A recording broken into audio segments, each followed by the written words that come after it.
2 दिन पहले हमने आपको मुंबई की एक कहानी दिखाई थी। एक लड़की को सोसाइटी से इसलिए निकाल दिया जाता है क्योंकि वो मुसलमान थी। पूरे हिंदुस्तान में हंगामा मच गया था।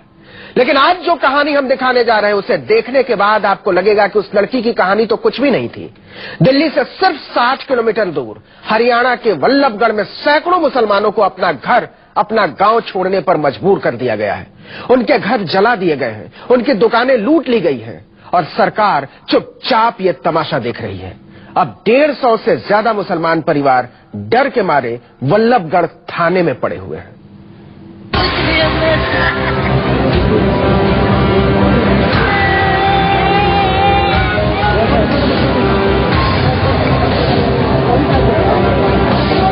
न तो इस दुधमुहे बच्चे को हरियाणा की सरकार से कोई उम्मीद है, न इस औरत को, न इस आदमी को और न ही इस बुजुर्ग को। मनोहर लाल खट्टर की सरकार को वल्लभगढ़ के अटाली गांव के कोई 150 मुसलमान परिवारों की घर निकासी से कोई मतलब नहीं। दहशत ऐसी है कि एक भी आदमी घर जाने को तैयार नहीं है। थाने में बैठे हैं, पुलिस ये यकीन दिलाने को तैयार नहीं है कि आप महफूज हैं। जब हमारी मांग पूरी होगी तो देखो चले भी जाने कुछ भी। सरकार ने कोई कार्रवाई नहीं किया, नहीं कोई पुलिस ने पकड़ा था, नहीं कोई सुविधा करी है, नहीं कोई जाने आने की उम्मीद है हमें को। पूरे 1 हफ्ते हो गए जब उपद्रवियों ने अटाली में मुसलमानों के घरों में आग लगा दी थी। पूरे 20 घर कई दिन तक धू धू कर जलते रहे। खट्टर की पुलिस ने सब कुछ बहुत खामोशी से होने दिया था। इंसाफ चाहिए हमें। घर नहीं गए? अभी नहीं गए, हम जब जाएंगे जब इंसाफ मिल जाएगा। आप चाहिए जैसे थे हम वैसे होने चाहिए। हमारी गाड़ी फूंक दी, ट्रैक्टर फूंक दिए। इनकी हिम्मत नहीं कि गांव लौटकर देख ले घर का हाल। कहते हैं अभी तो सड़क पर हैं, लौटेंगे तो मारे जाएंगे। सोमवार से ही वल्लभगढ़ थाने में बैठे हैं। छोटे छोटे बच्चे दूध के लिए तरस रहे हैं। खाने का बंदोबस्त कुछ स्वयंसेवी संगठनों के रहमो करम पर, ऊपर से गर्मी ऐसी कि खून भाप बनकर उड़ जाए।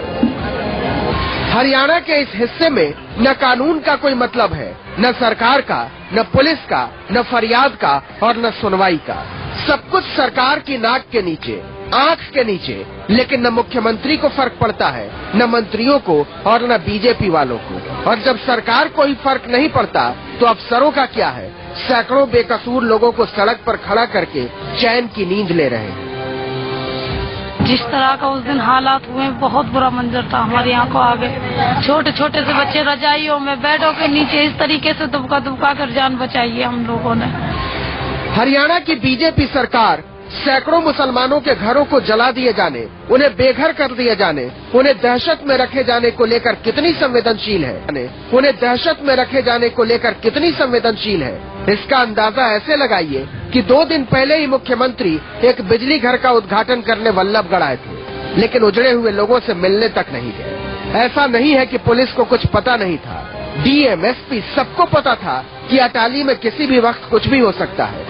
कुछ संगठनों ने उन्हें आगाह भी किया था, लेकिन उन्हें फर्क पड़ना बंद हो गया था। उन्होंने तब तक कुछ नहीं किया जब तक अटाली के मुसलमानों के घर जलाकर खाक नहीं कर दिए गए। उन्होंने गांव नहीं छोड़ दिया, वो शरणार्थी नहीं बन गए।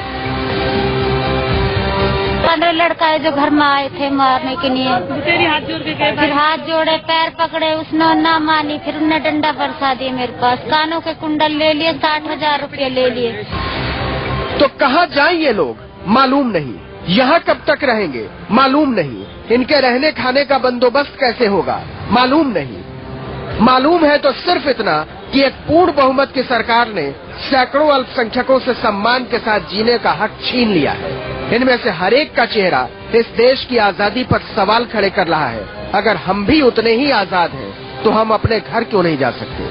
प्रशांत गुप्ता, अटाली, वल्लभगढ़, न्यूज 24। खट्टर के राज में लोग बोल रहे हैं और सरकार सुन नहीं रही।